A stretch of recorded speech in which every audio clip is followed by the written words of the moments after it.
आप लोग नरेंद्र मोदी को देखकर ही बीजेपी को वोट करते हो, लेकिन एक सवाल सोचे, अगर कल मोदी ना हो तो क्या आप फिर भी बीजेपी को वोट देंगे? जैसे बच्चे अपने बाप के नाम से पहचाने जाते हैं, वैसे ही आज की भारत की सियासत में बीजेपी को अक्सर नरेंद्र मोदी के नाम से पहचाना जाता है। उनकी लीडरशिप, उनके बोलने का अंदाज और बड़े फैसलों ने पार्टी की छवि को मजबूत और अलग पहचान दी है।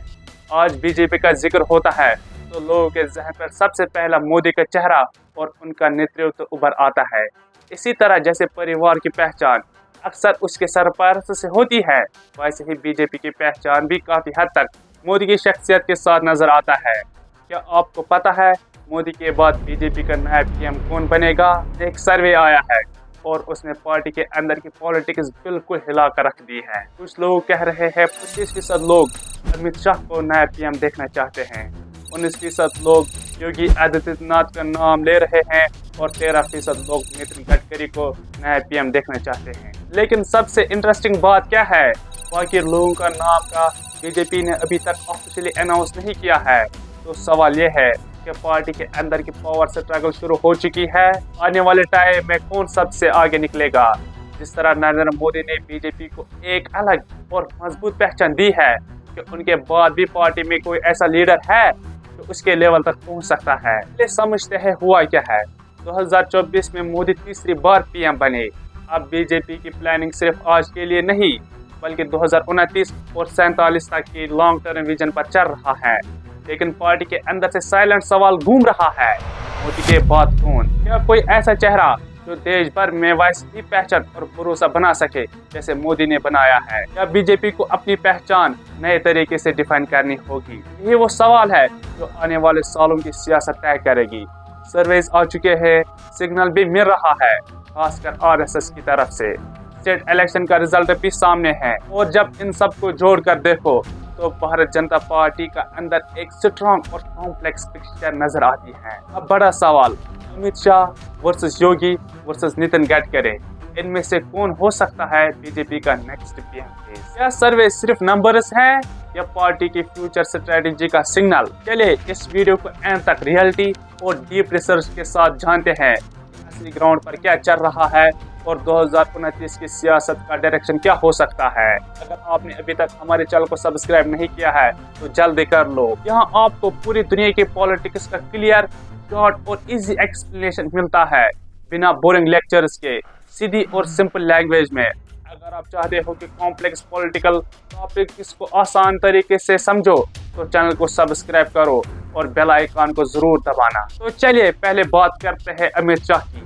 होम मिनिस्टर और बीजेपी का स्ट्रॉन्ग स्ट्रैटेजिस्ट माने जाते हैं। उन्हें पार्टी का आर्किटेक्ट भी कहा जाता है क्योंकि उनकी लीडरशिप में बीजेपी ने कई स्टेट्स में अपनी पकड़ मजबूत की। कुछ सर्वेस के मुताबिक 25 से 29% लोग उन्हें नरेंद्र मोदी का पॉसिबल सक्सेसर मानते हैं। मतलब अगर फ्यूचर में लीडरशिप चेंज होती है तो शाह का नाम सबसे ऊपर डिस्कस होने वाला लीडर्स में शामिल है। दूसरा है योगी आदित्यनाथ, उत्तर प्रदेश का सीएम और अपनी स्ट्रॉन्ग इमेज के लिए जाने जाते हैं। बिल्डोजर पॉलिटिक्स पॉलिसी स्टाइल ने उन्हें एक टफ एडमिनिस्ट्रेटर के रूप में पहचान दी है। हिंदुत्व पॉलिटिक्स में भी उनका नाम काफी प्रोमिनेंट माना जाता है। कुछ सर्वेस के मुताबिक लगभग 19% लोग उन्हें फ्यूचर पीएम फेस के रूप में देखते हैं। साथ ही आरएसएस के अंदर भी उनके लिए एक सपोर्टिव ग्रुप होने की बात पॉलिटिकल सर्कल्स में की जाती है। और तीसरा नाम है नितिन गडकरी।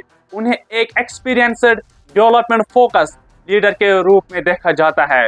कुछ सर्वेस के मुताबिक लगभग 13% लोग उन्हें पीएम फेस के तौर पर पसंद करते हैं। उनका सपोर्ट बेसिक मॉडरेट है लेकिन पार्टी के अंदर उनकी एक स्ट्रॉन्ग क्रेडिबिलिटी मानी जाती है। अब असली सवाल ये है, क्या ये सिर्फ सर्वेस के नंबर्स है या फिर बीजेपी की लॉन्ग टर्म स्ट्रेटेजी भी कुछ इसी डायरेक्शन में चल रही है? देखो एक चीज ध्यान से समझो, बीजेपी ने 2026 में एक इम्पोर्टेंट स्टेप लिया। नितिन नवीन को नेशनल वर्किंग प्रेसिडेंट बनाया। उम्र सिर्फ 45 साल, बिहार से आने वाले रिलेटिवली यंग फेस। इसका मतलब क्या निकलता है?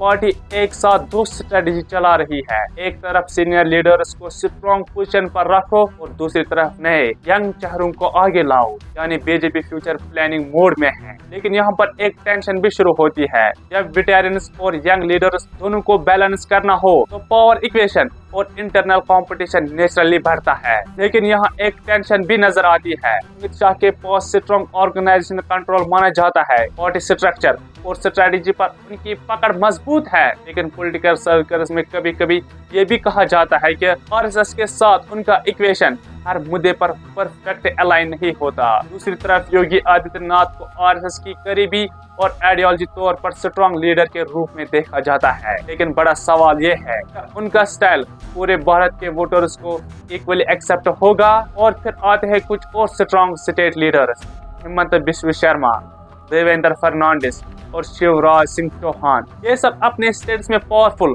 और पॉपुलर है, लेकिन नेशनल लेवल पर पीएम फेस बनना उसके लिए सिर्फ स्टेट पॉपुलैरिटी नहीं बल्कि ऑल इंडिया मैच कनेक्ट चाहिए। एक्सपर्ट्स का कहना है बीजेपी में पीएम फेस को लेकर असली कंपटीशन शायद 2029 के बाद ही क्लियर सामने आएगा। अभी तक पार्टी ऑफिशियली किसी एक सक्सेसर को प्रोजेक्ट नहीं कर रही है, इसलिए रेस बैकग्राउंड में चल रही है, ओपनली नहीं। अपोजिशन का आरोप रहता है कि बीजेपी में डेमोक्रेसी सिर्फ ऊपर से दिखाई देती है, लेकिन अंदर से डिसीजन मेकिंग एक ही सेंट्रल लीडरशिप के अराउंड घूमती है।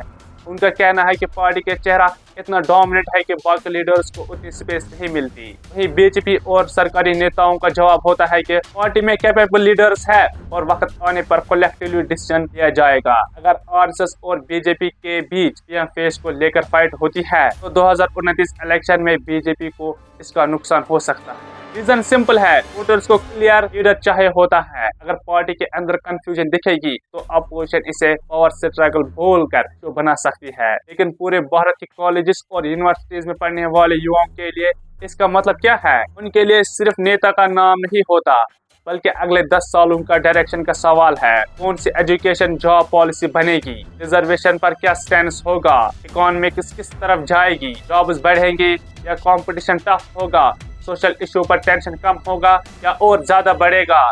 सिंपल शब्दों में जो भी फ्यूचर लीडर होगा उसका सीधा असर स्टूडेंट्स के कैरियर अपॉर्चुनिटीज और डेली लाइफ पर पड़ेगी। अगर योगी आदित्यनाथ पीएम बनते हैं तो पॉलिसीज और गवर्नेंस का स्टाइल एक अलग डायरेक्शन में हो सकता है। अगर अमित शाह पीएम बने तो फोकस और स्ट्रेटजी का पैटर्न थोड़ा डिफरेंट हो सकता है। अगर और कोई नेता यंग फेस सामने आता है तो लीडरशिप का अप्रोच बिल्कुल नए सोच के साथ आगे आ सकता है।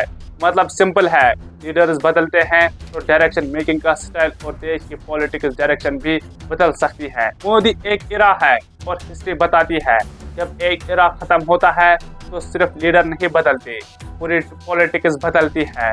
तो सवाल सिर्फ इतना है, बीजेपी 2029 में एक स्ट्रॉन्ग सक्सेसर दे पाएगी या मोदी के बाद की बीजेपी अलग ही बीजेपी होगी? जहाँ तक मैंने रिसर्च की है और मोदी को पढ़ा है, मुझे लगता है 2029 के बाद मोदी ही चौथी बार भारत के प्रधानमंत्री बनेंगे। लेकिन अगर मोदी को रिटायर किया जाता है तो नया पीएम वही बनेगा जिसको आरएसएस का साथ मिलेगा।